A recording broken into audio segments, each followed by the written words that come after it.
Life After Prison. By Silence You. Kabanata 2231 hanggang 2240.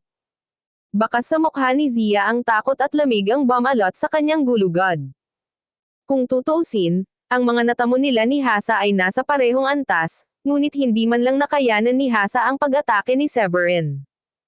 Bilang isang level 2 Paragon at ang Elder, hindi siya dapat madaling talunin ni Severin dahil si Severin ay nasa parehong yugto ng kanya. Bukod dito, may dala ring espiritual na sandata si Hasa. Pagkatapos ng lahat, kung mas mataas ang antas ng pagkamit ng cultivator, mas mahaba at mas malakas ang kanyang buhay. Hindi sila madaling matatalo tulad noong panahon ng Warrior King level o Warrior Emperor level. Gayunpaman, ang normalidad na iyon ay hindi nalalapat kay Severin. Nakapatay siya ng level 2 Paragon nang walang anumang kahirapan. Paanong hindi iyon makaramdam ng pagkabalisa, takot, at pagkagulat kay Zia? Sa sandaling tinanggap ni Zia ang realidad, mas isinakripisyo niya ang kanyang espiritual na sandata na inagaw ni Severin at nagpas siyang i-activate ang self-destruction spell sa spiritual weapon.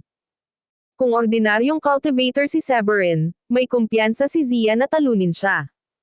Gayunpaman, si Severin ay hindi. Siya ay isang sikat na kababalaghan sa South Sky. Isang kilalang katotohanan na ang isang kababalaghan ay may kakayahang hamanin at talunin ang mga taong nasa mas mataas na antas kaysa sa kanya.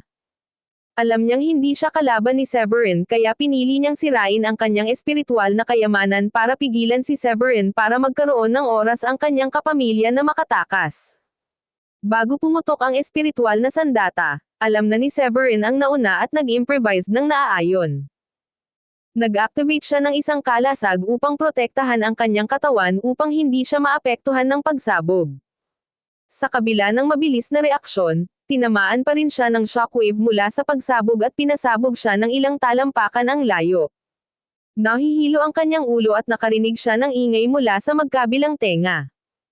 Sa sandaling tumayo siya, napagtanto niyang nakatakas si Zia kasama ang iba. Mabilis siyang umiling para mawala ang pagkahilo at sinundan si Zia. Sa tingin mo makakatakas ka sa akin? Ha? Hindi mangyayari yon. Angkin niya. Walang paraan na hahayaan niya silang makatakas. Kung ang sino man sa kanila ay nakaligtas at makakapagsalita, ito ay magdadala ng malaking panganib sa kanya. Sa sandaling ito, hindi siya sapat na malakas upang makipaglaban sa pinakamalakas na tao mula sa Gars. Upang matiyak na walang anumang hindi mabata na kahihinatnan, kailangan niyang patayin ang bawat Gar ngayon. Walang pag-aaksaya ng oras, pinabilis ni Severin ang kanyang paglipad ng napakabilis na naririnig niya ang hangin na dumaan sa kanya. Kasing bilis ng pagbagsak ng kometa mula sa langit at parang kometa din ang pag-init ng kanyang katawan. Upang lumipad ng mas mabilis, kinuha ni Severin ang Scarlet Sky Sword upang bumuo ng isang magaan na harang sa paligid ng kanyang katawan. Ang Scarlet Sky Sword ay lumipad ng paikot-ikot sa kanyang katawan habang sumasaklaw sa isang malakas at matalim na espada.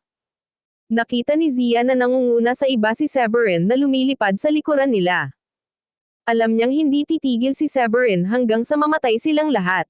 Paunti-unting lumiliit ang pagitan nila. Nakakatakot at nanunuya ang hininga ng Scarlet Sky Sword na basang-basa ng pawis ang likod ni Zia. Alam niyang walang paraan para makatakas ang lahat kung kailangan niyang isama si Sean at ang iba pa. Kaya naman, nagpasya siya at ibinaba ang braso sa gilid. Sean, dali at umalis ka na rito. At saka, ipaalam mo sa pamilya. Susubukan kong pigilan si Severin sa ngayon para magkaroon ng mas maraming oras para sa iyo. Pagkatapos noon, hindi niya pinansin kung gaano katikot ang iba. Kinagat niya ang kanyang mga ngipin at nagpatawag ng isang espiritual na sandata mula sa kanyang sentro ng enerhiya. Ito ay isang lilang at gintong singsing na nagniningning ng maliwanag at mukhang superior at kapansin-pansin dahil sa mga prinsipyong nakapalibot sa singsing. Ang pangalan ng espiritual na singsing ay Purple Gold Ring. Ang pangalan ay nagmula sa kulay ng singsing. Iyon ang unang armas na ibinigay kay Zia at ang armas na dala niya sa buong buhay niya. Sumulong na ito ngayon sa superior quality at ang kapangyarihan nito ay nasa tuktok ng kanyang ranggo. Walang sinayang, ibinato ni Zia ang Purple Gold Ring kay Severin. Nasira ng singsing ang espasyo sa kahabaan ng flying course at ang bilis ay lumikha ng kuryente mula sa friction.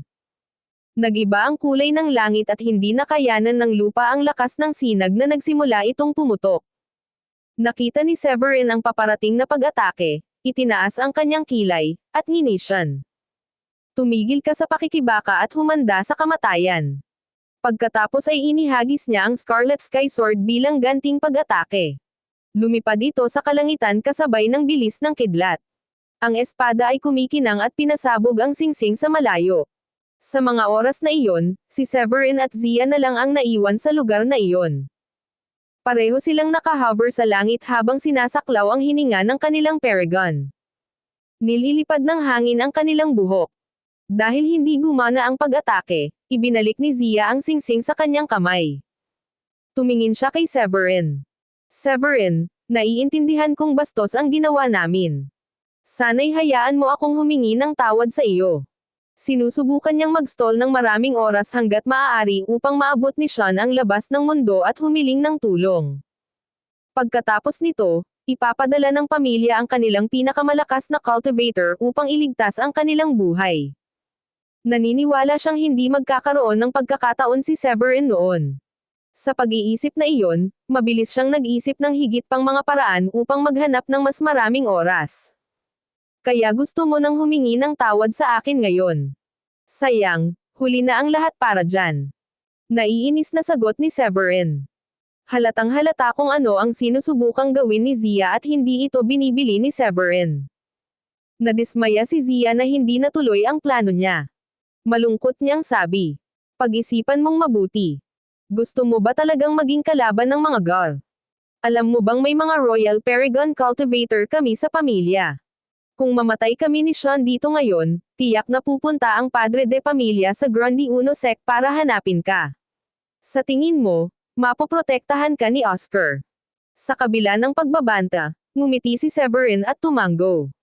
Oo, may punto ka dyan. Kaya naman naisipan kong patayin ang bawat isa sa inyo para hindi malaman ng pamilya mo kung sino ang pumatay. Hindi ba? Kaya naman galit na galit si Zia. Habang papagalitin na sana niya si Severin, nagsimulang uminit ang paligid nila. Pagkatapos ay sinundan ito ng paglitaw ng isang nakakatakot na kapangyarihan. Pagkatapos ay nakita niya ang isang bundok na kasing laki ng palma sa kamay ni Severin. Naglalaman ito ng mataas na antas ng sky soil na enerhiya na marahas na napunit ang espasyo sa kanilang paligid at lumikha ng maraming black hole. Iyan ba ay isang elite quality spiritual weapon? Natatakot na nauutol si Zia nang maramdaman niya kung gaano kalakas ang bundok. Walang pag-aalinlangan, lumipad siya sa bilis ng liwanag. Nakita ito ni Severin at inihagis ang bundok patungo sa kung saan tumatakbo si Zia. Biglang lumaki ang bundok at nahulog mula sa langit. Nagpanik si Zia at nakaramdam ng pagkabalisa dahil alam niyang nasa malaking panganib siya. Ang init na likha ng pagbagsak ng bundok ay sobrang abala na nararamdaman niya habang malayo pa ang bundok sa kanya. Ginamit niya ang lahat ng kanyang lakas at ang bawat huling kapangyarihan sa kanyang katawan upang mapabilis ang kanyang bilis. Sa pag-asang makakatakas siya. Gayunpaman, ang bilis ng pagbagsak ng bundok ay tumaas at nabasag sa ibabaw nito na lumika ng isang malaking tunog. Hindi. Iyon ang huling salitang sinabi ni Zia habang pumuputok ang kanyang katawan sa hangin. Sa kabila nito, patuloy na bumagsak ang Flameless Pinnacle at bumagsak sa lupa. Malakas na yumanig ang lupa na para bang nililindol. Napakabigat ng puwersa na lumikha ng isang higanteng hukay na may lava na bumubulusok mula sa lupa at itim na usok. Wala nang makita si Zia. Napakalakas ng pag-atake na hindi nag-iwan ng kompletong katawan. Ang Flameless Pinnacle ay dumaong sa ibabaw ng hukay na mukhang napakaganda at banal. Pagkatapos noon, ginamit ni Severin ang kanyang Divine Sense para malaman kung buhay pa si Zia para lang maging ligtas. Nang masiguro niyang wala na sa mundong ito ang buhay ni Zia, nginisya niya at nakuha ang Flameless Pinnacle. Sa totoo lang, binigyan niya ng pagkakataon si Zia na makipag-usap para lang ma-activate niya ng palihim ang Flameless Pinnacle. Kung gusto niyang patayin ang lahat, kailangan niyang siguraduhing mapapatay niya muna si Zia sa isang suntok. Sa sandaling wala na si Zia sa larawan, Ang iba pa sa mga tao ay hindi na nagkaroon ng pagkakataon. Tumingin si Severin kung nasaan si Sean at ang iba pa. Pagkatapos ay pinalakas niya ang kanyang bilis upang maabutin sila. Napakabilis ng kanyang takbo kaya inabot lang ng ilang segundo para makahabol sa grupo. Si Sean na nagpupumilit na makaalis sa lugar ay namalayan na papalapit na si Severin. Sa sobrang takot niya ay ginamit niya ang lahat ng kanyang lakas at kapangyarihan para mapabilis ang kanyang paglipad. Kumikilos na parang arrow, lumabas ang mga sonic na putok. Gayunpaman, ito ay walang silbi. Napangisi si Severin. Sa tingin mo ba ay magkakaroon ng anumang pagkakaiba?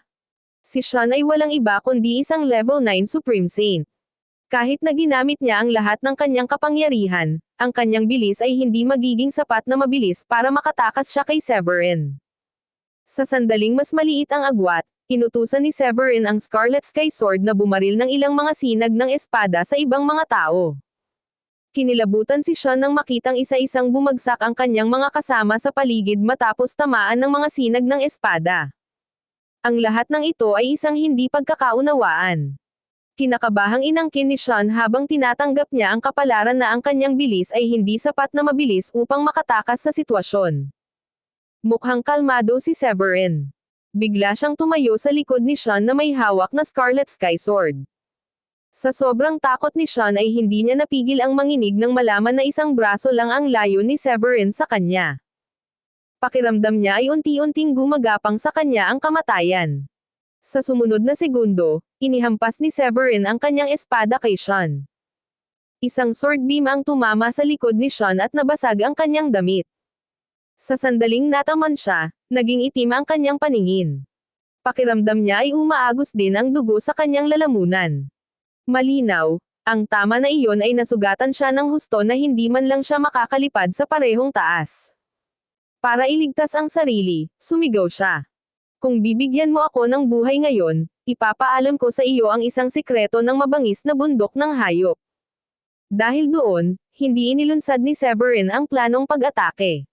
Bago ito nangyari, talagang nagtataka siya kung paanong nagkataon na magkikita sila ng mga guards sa bulubunduking ito dahil ang bundok ay may napakalaking hanay.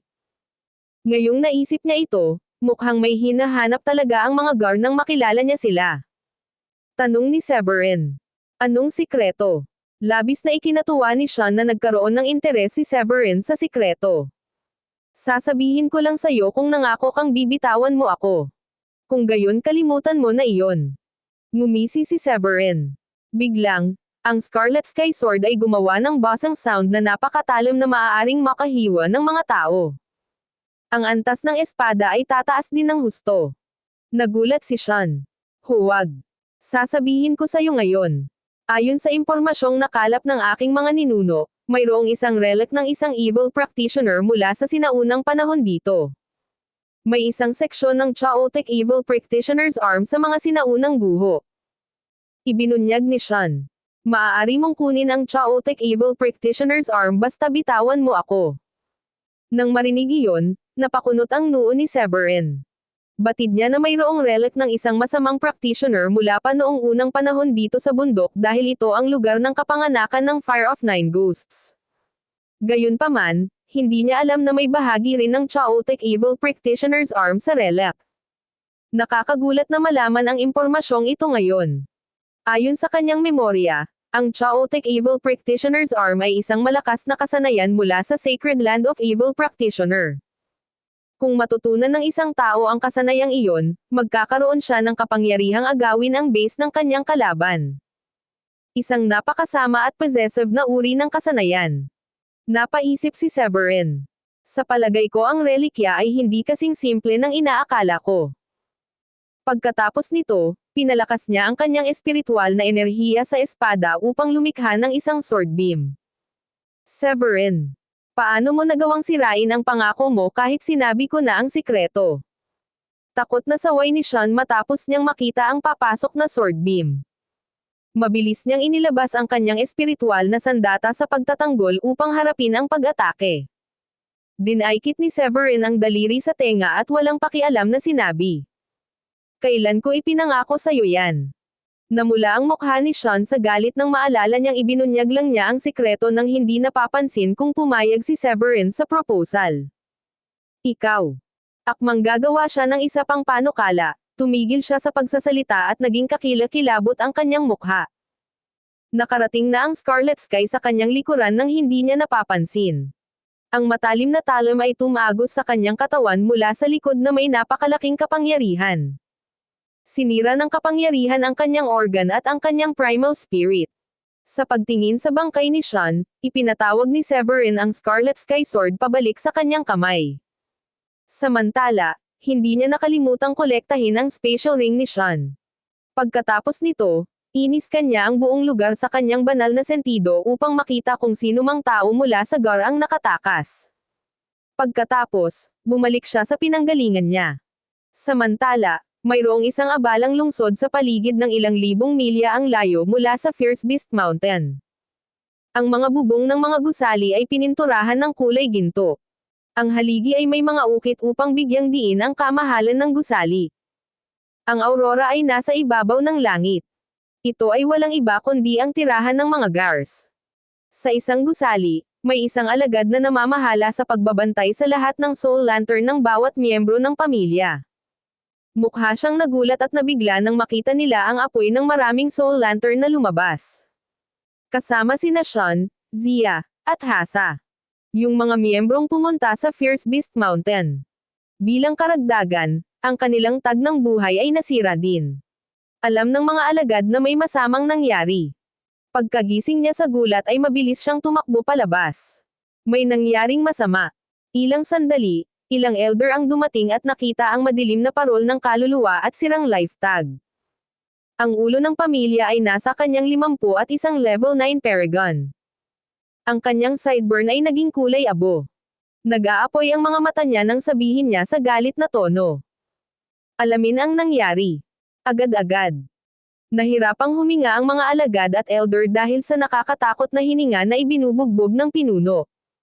Nanginginig din ang kanilang mga katawan nang hindi mapigilan. Oo, Ginoo. Samantala, bumalik na si Severin sa kanyan.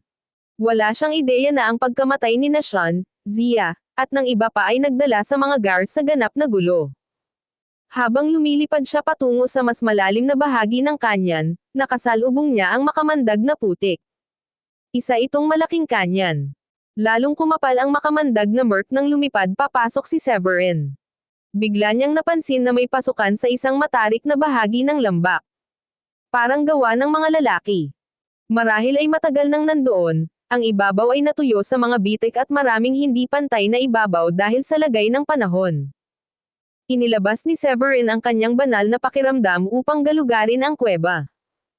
Sa sandaling ang sentido ay ilang talampakan sa loob, nakatagpo ito ng boundary formation na pumipigil dito sa paglakad pa. Nagtaas siya ng kilay at nag-isip. May kung ano sa loob. Kudlit-kudlit. Nang walang anumang pagpipilian, itinaas niya ang kanyang palad at ginamit ang kanyang espiritual na enerhiya upang mag-apoy ng bowl ang apoy na kasing laki ng palad. Pagkatapos ay pumasok siya sa kuweba habang alerto. Sa magkabilang gilid ng daanan, maraming mga kalansay. Ang mga puting buto ay kumikislap ng maliwanag nang ito ay sinindihan ng bowl ang apoy.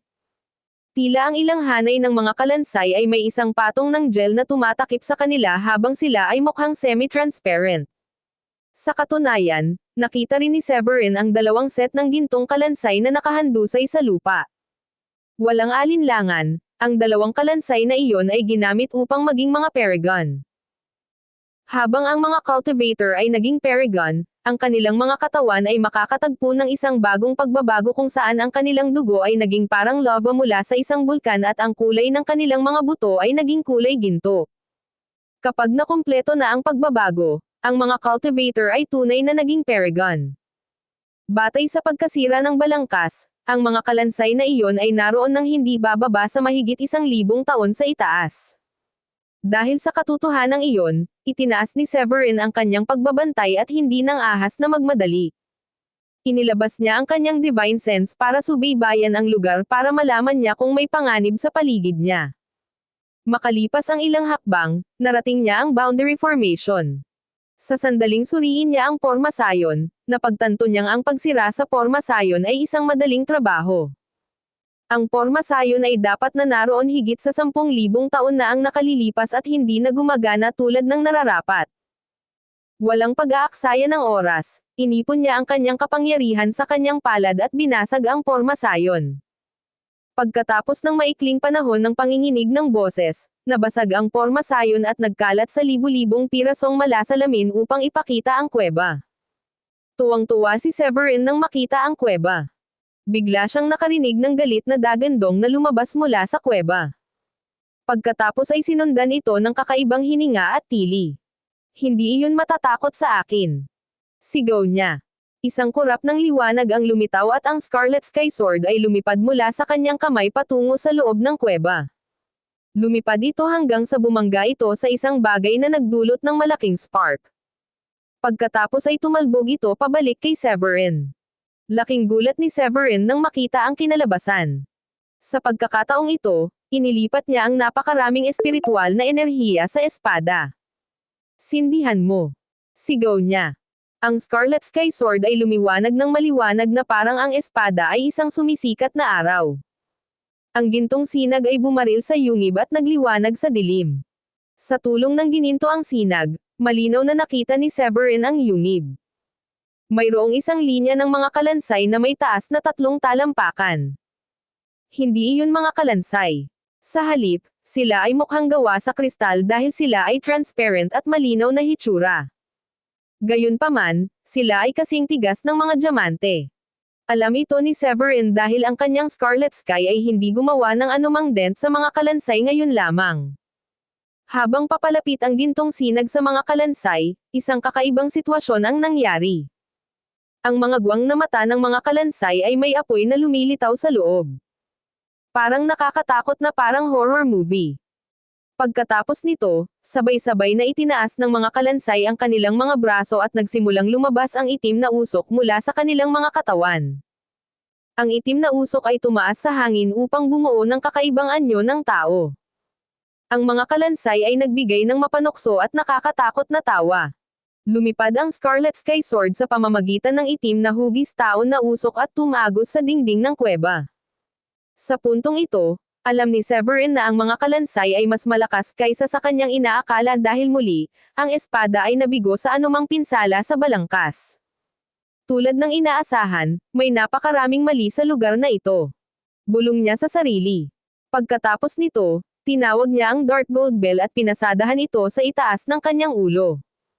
Nang makita ng itim na usok na hugis tao si Severin, gumawa sila ng mga nakakakilabot na hiyawan at sinugod si Severin. Ang hangin ay napuno ng masangsang na amoy na katulad ng bulok na karne. Nakakadiri na halos masuka si Severin. Dahil ang itim na usok na hugis tao ay unti-unting lumalapit at nakapalibot sa kanya, pinasabog niya ang kanyang kapangyarihan habang nakataas ang kanyang kamao. Ang kanyang kamao ay kumikinang na parang araw habang inihagis niya ang True Sun Fist. Naghagis siya ng suntok pasulong upang lumikha ng isang malakas na sonic blast na may kakayahang i-distort ang espasyo sa kanyang harapan. Sa pagyanig ng lupa, ang itim na hugis tao na usok ay nagpakawala ng matinding pag-iyak. Pagkatapos ay natunaw ito sa hangin at nawala. Natutuwa siyang malaman na gumana ang True Sun Fist. Mula doon, mabilis niyang ipinalagay na ang mga usok na iyon ay natatakot sa sikat ng araw. Habang pinag-aaralan niya kung paano i-cast ang True Sun Fist, napagtanto niyang kailangan niyang sumipsip ng sikat ng araw sa pagsikat ng araw upang mailabas ang buong potensyal na kapangyarihan ng spell. Dahil dito, hindi na naghintay si Severin at ipinagpatuloy ang paghagis ng True Sun Fist upang sindihan ang kuweba. On at off, ang likod na hugis tao na usok ay umuungol ng masakit at nawala sa hangin. Ang natitirang bahagi ng itim na usok na hugis tao ay natakot at mabilis na bumalik sa mga kalansay. Biglang nabuhay ang mga kalansay na iyon at nagsimulang salakayin si Severin. Oh, nakakagulat, may isip sila. Nagulat si Severin sa natuklasan. Nang walang pag-iisip, inilagay niya ang kapangyarihan ng langit at lupa sa espada at inatake ang mga kalansay. Ang matalim na talim ay bumangga sa mga kalansay at nadurog ang mga ito at naging abo. Nang wala ang mga host, Ang usok ay umalis sa mga kalansay at lumipad sa paligid ng yungib na naghahanap ng pagtakas. Walang paraan si Severin para palayain sila. Hinabol niya iyon at ginamit ang True Sun Fist para sirain sila. Matapos ang maraming pagsabog, wala nang nakitang itim na usok na hugis tao sa kuweba. Pagkatapos ng krisis, sa wakas ay nagkaroon ng pagkakataon si Severin na tingnan ang kuweba. Isa itong napakalaking kuweba. Upang maging mas tumpak, ito ay tila isang libingan sa ilalim ng lupa. Sa ngayon, ang lugar na kinaroroonan ni Severin ay parang pasukan ng isang itim na puntod. Maraming berdeng apoy ang nakasindi sa paligid ng libingan. Kakaiba ang hitsura at naisip ni Severin ang magiging hitsura ng impyerno. Sa malayo ay isang altar na may maraming nakasulat na ron na nakasabit sa bubong. Maliban doon, marami rin itong balat ng tao at bungo na nakasabit. Ang isang mataas na pagkakataon na ang mga ron ay nagbibigay sa altar ng kapangyarihan upang sumipsip ng kapangyarihan ng langit at lupa sa paligid nito na ginawa rin ang espasyo sa paligid ng altar na mukhang napaka-unstable. Kalokohan. Sigurado akong nasa tamang lugar ako. Ito siguro ang teritoryo ng masasamang practitioner noon. Nakakatakot talaga dito. Nagmura si Severin at tinungo ang itim na puntod. Napahinto si Severin nang marating niya ang bakana ng itim na puntod. Upang maiwasan ang anumang panganib, nagpasya siyang galugarin ang itim na libingan gamit ang kanyang banal na kahulugan. Sa kanyang pag-scan sa paligid, natuklasan niya na hindi dapat magkaroon ng anumang panganib sa libingan dahil nakita niya lamang ang isang kalansay na nakahandusay sa lupa. Dahil walang potensyal na banta, maaari siyang pumasok sa itim na libingan ng walang takot. Sa libingan ay isang gintong kalansay na may kulay lila na damit na may gintong line na nakaupo habang ang kanyang mga paa ay nakakross sa isang unan. Sa paglipas ng panahon, ang gintong kalansay ay natuyo. Gaano ka man kalakas, hindi kayang talunin ng iyong katawan o balangkas ang oras pagkatapos mong mamatay. Napabuntong hininga si Severin nang pumasok siya sa puntod. Pagkatapos ay ginamit niya ang kanyang divine sense upang suriin ang balangkas kung saan nakita niya ang isang gintong token sa bulsa. Kasing laki lang ito ng palad na may nakaukit na bungo. Sa likod ng token, may nakaukit na mga salitang, Wicked Tribe. Nagulat si Severin. Oh, my God! Ang lalaking ito ay miyembro ng Wicked Tribe. Naisip niya. Ang Wicked Tribe ay itinatag sa Lasbonerkat. Ito ay kilala sa iba't ibang pagkakaiba-iba ng mga masasamang spells. Ibinahagi nito ang parehong katanyagan bilang Yellow Ghost Tribe mula sa season. Silang dalawa ang dating pinakasikat na organisasyon ng masasamang practitioner sa kasaysayan. Lahat ng miyembro nila ay mga evil practitioner na nagsagawa ng black magic gaya ng paggawa ng mga zombie sa mga patay na tao, mind control, at iba pa. Kadalasan, ang mga cultivator ay madaling nalinlang at nahulog sa kanilang mga bitag dahil sa kanilang itim na mahika. Walang kinakailangang sumali sa mga tribo. Kahit na ang pinakamahinang cultivator na nagpas siyang sumali ay maaaring maging isang kababalaghan sa tribo kung siya ang huling nakatayo sa laban para sa kaligtasan. Dahil sa kanilang black magic at masasamang gawain, ang mga miyembro ng parehong tribo ay kinasusuklaman ng iba. 10,000 taon na ang nakalilipas, sumiklab ang digmaan sa pagitan ng mga cultivator at masasamang practitioner. Ang Grundy Uno sect ay nagawang tumayong matatag sa loob ng maraming taon dahil sa digmaang iyon. Sa wakas, napagtanto ni Severin kung ano ang aktwal na anyo ng itim na hugis tao na usok. Napabuntong hininga siya nang maisip ang mga kalansay ng nasa labas ng puntod. Ang masamang practitioner ay palaging napakasama. Inalis niya talaga ang mga kaluluwa ng mga lalaking iyon sa kanilang katawan at ginawa silang mga halimaw na malamulto para tulungan siyang bantayan ang kuweba. Nagtataka siya kung bakit nakakapag-isip ang mga itim na usok na iyon at lumabas ang pinakamagandang taktika para salakayin ang kanilang mga kalaban. Ngayon nakuha na niya ang sagot niya. Hindi iyon itim na usok kundi ang mga kaluluwa ng mga cultivator na hindi sinasadyang nakapasok sa kuweba. Matapos silang patayin ng pormasayon, ang kanilang mga kaluluwa ay banihag ng masamang practitioner at naging itim na usok na natalo ni Severin ngayon. Sa paglipas ng panahon, ang pagkakabuo ng kuweba ay hindi na kasing lakas ng dati. Nang mamatay ang masamang practitioner, nawalan ng Panginoon ang mga kaluluwa. Nagpatuloy si Severin upang galugarin ang natitirang bahagi ng libingan pagkatapos ay napansin niyang mayroong isang jade plague sa ilalim ng cushion. Nagniningning pa rin ito na nagpatunay na hindi ito nawalan ng kapangyarihan dahil sa oras. Upang maiwasan ang anumang panganib, ginamit ni Severin ang kanyang divine sense upang suriin ang jade plague. Ilang sandali pa ay iminulat niya ang kanyang mga mata at huminga ng malalim. Isang kababalaghang ng Wicked Tribe. The Wicked Spell. Ang Jade Plague ay naglalaman ng impormasyon tungkol sa pagkakakilanlan ng Gold Skeleton at gayon din ang gabay kung paano matutunan ang Wicked Spell. Mula doon, alam ni Severin na ang pangalan ng gintong kalansay ay Anson Kuvangs. Umalis siya sa Lasbonerkut at pumunta sa South Sky upang pamahalaan ang sangay ng Wicked Tribe. Gayunpaman, hinabol siya ng mga cultivator sa Midland. Nang maglaon, nagtago siya sa libingan na ito at doon namatay. Matapos basahin ang gabay, huminga ng malalim si Severin. Hindi nakakapagtaka na kinasusuklaman ng lahat ang itim na mahika. Ang Wicked Spell ay ang pinakamalakas na black magic ng Wicked Tribe. Ayon sa Jade Plague, ang isa ay kailangang uminom ng hindi bababa sa 10,000 dugo ng mga cultivator upang magamit ang spell. At iyon lamang ang antas ng baguhan. Upang maabot ang antas ng eksperto at ibahin ang anyo ng katawan sa isang chaotic devil body, kakailanganin ng isa na sumipsip ng hangin ng kasamaan. Kapag ang evil practitioner ay umabot sa expert level at nagkaroon ng chaotic devil body, maaari niyang muling buuin ang buhay sa pamamagitan ng patak ng kanyang dugo at palakihin muli ang kanyang mga bahagi o organo ng katawan. Walang sino mang tao o celestial ang makakatalo sa chaotic devil body, dahil ang kailangan lang niya ay isang patak ng dugo upang muling buuin ang kanyang buhay.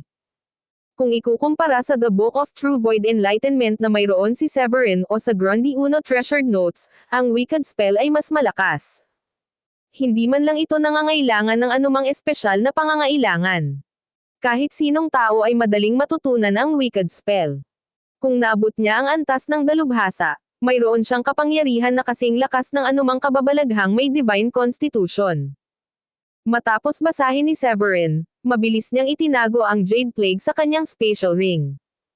Gaya ng iminungkahing pangalan, ang Wicked Spell ay isang masamang spell.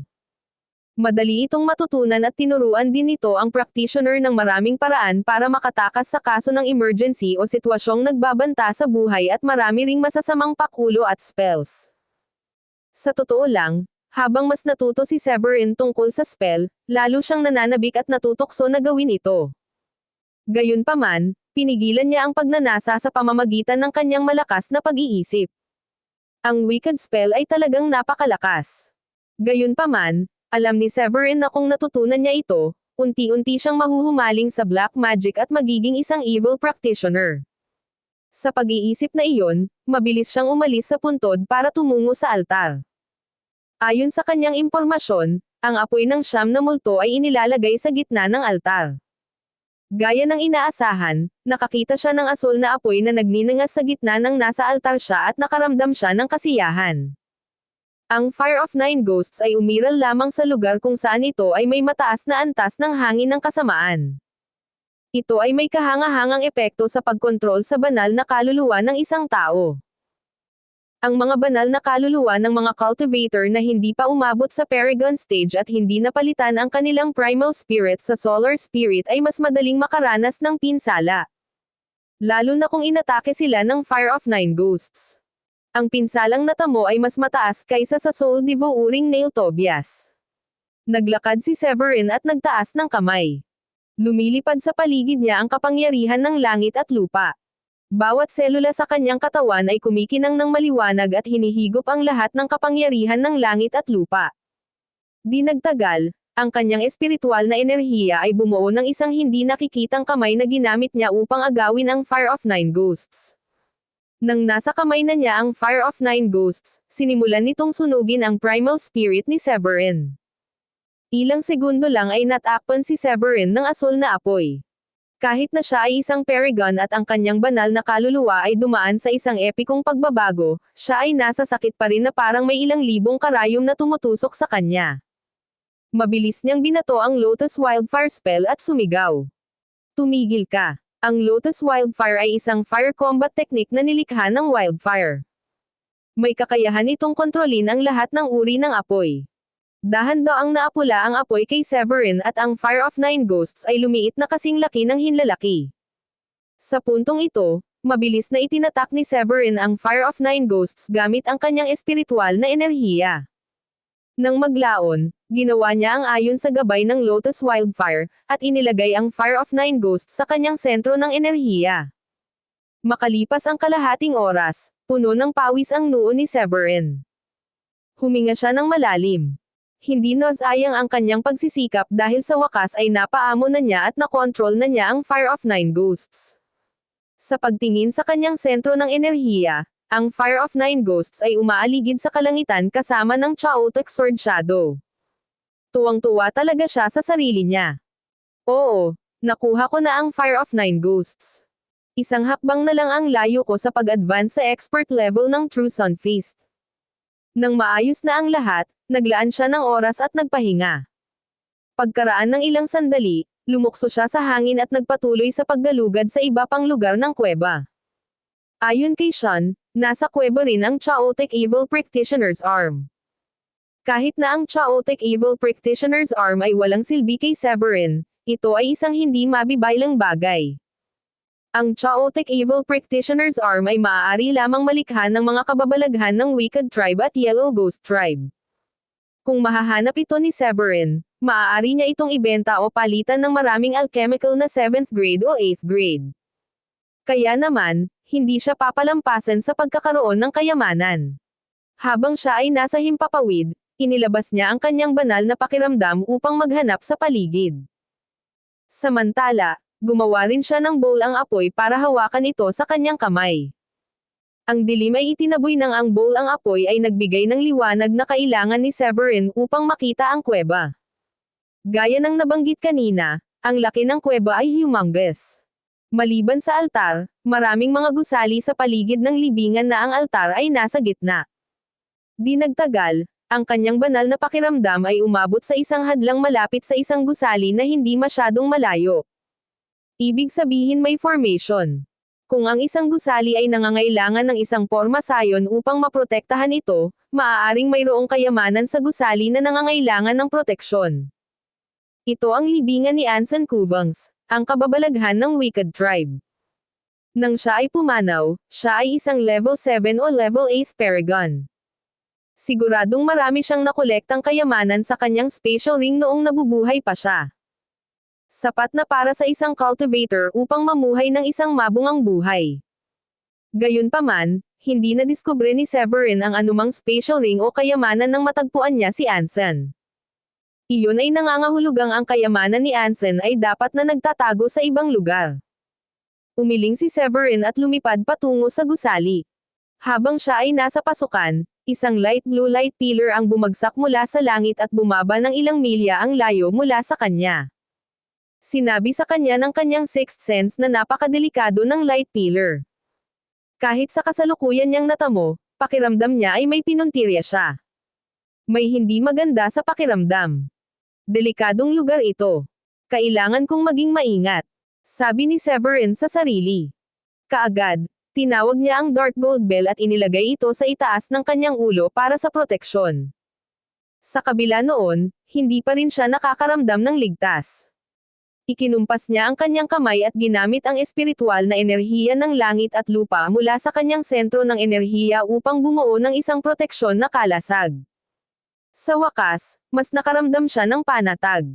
Pagkatapos nun, binato niya ng suntok. Ang kanyang kamao ay parang araw. Gamit ang kanyang malakas na katawan, sinuntok niya ang magaan na haligi na may purong kapangyarihan.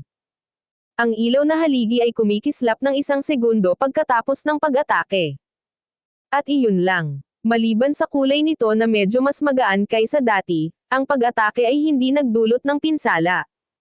Laking gulat talaga ni Severin nang makitang hindi nakasire sa liwanag na haligi ang kanyang pag-atake. Ipinagpalagay niya na ang kapangyarihan ng pagbuo ay dapat na nabawasan pagkaraan ng maraming taon. Nakakaloka lang ang kinalabasan. Paano magiging napakalakas pa rin ng isang porma sayon pagkatapos ng maraming taon? Paano makayanan ng Porma Sion ang kanyang pag-atake? Ang kanyang katawan at kapangyarihan ay nalampasan ang maraming cultivator na kapareho niya. Walang kahit isang gasgas sa Porma Sion pagkatapos ng kanyang pag-atake. Sa puntong ito, alam niyang mas malakas ang Porma Sion kaysa sa inaakala niya. Sa pamamagitan nito, ipinatawag niya ang Scarlet Sky Sword. Kumikislap ang espada ng binawi ito ni Severin. Ang matalim na espada ay kakalat sa kuweba. Maraming enerhiya ng espada ang lumipad mula sa espada na parang mga bowl ang apoy at dam-apo sa liwanag na haligi. Ang mga tunog ng mga pagsabog ay kasing lakas ng kulog. Hinaipan ng hangin mula sa afterwave ang buhangin mula sa lupa. Nang magkaroon ng malinaw na pangitain si Severin, napagtanto niyang gumawa siya ng bitek sa liwanag na haligi sa pagkakataong ito. Nakahinga siya ng maluwag nang malaman na gumana ang pag-atake. Nang walang anumang pagkaantala, mabilis siyang naglunsad ng higit pang mga pag-atake. Maraming sword energy ang inilunsad sa light pillar para humarap ng mas maraming pinsala. Sa wakas, hindi nakayanan ng Porma Sion ang atake ni Severin at humiwalay. Pagkatapos nito, inilabas ni Severin ang kanyang banal na sentido upang tingnan ang sitwasyon sa gusali. Napansin niyang may dalawang display cabinet sa gitna ng gusali. Pinoprotektahan sila ng isang Porma Sion na katulad ng Porma Sion na sinira ni Severin kanina lang.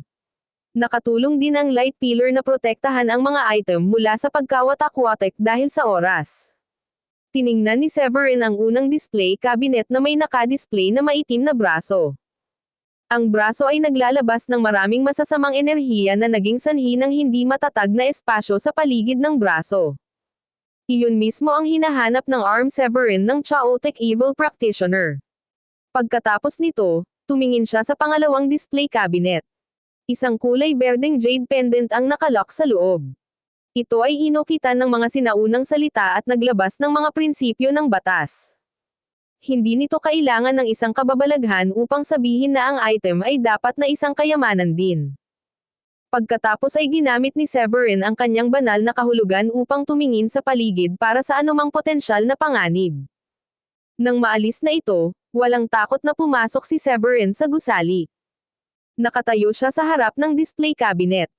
Ang kanyang mga palad ay nagpapalabas ng espiritual na enerhiya upang bumuo ng isang higanteng kamay upang durugan ang Porma Sion na nagbabantay sa mga bagay. Nang masira ang Porma Sion, inilabas niya ang mga gamit. Nanlamig ang jade pendant nang kunin niya ito. Sa kanya napagtanto na may mga salitang nakaukit sa likod ng jade pendant. Nakilala at naiintindihan niya ang mga salitang iyon. Teleportation sleep.